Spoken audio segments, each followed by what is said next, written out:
তো উল্টা হয়ে যায়। পুজো করার আছে দুটো কথা বলে দিই।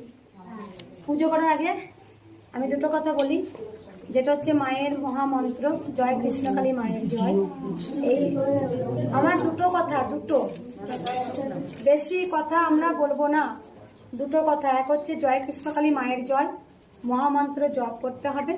আর যাদের রোগ আছে তাদের যে কোনো রঙের জবা, যে কোনো রঙের জবা হলেও হবে, যে কোনো রঙের জবা সবাই শুনে নেবেন, ওইখানে কিন্তু বাইরে আর বলবো না। যে কোনো রঙের জবা গাছ থেকে তুলে মায়ের নাম করে কাঁচা চিবিয়ে খেতে পারেন।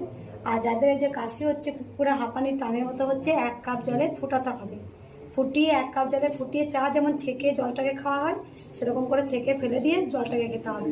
1 মাস করে খেতে বলি আমি যেমন 12 মাসই খাই, 1 মাস করে জবা ফুলটা খেতে হবে। হলো দুটো কথা।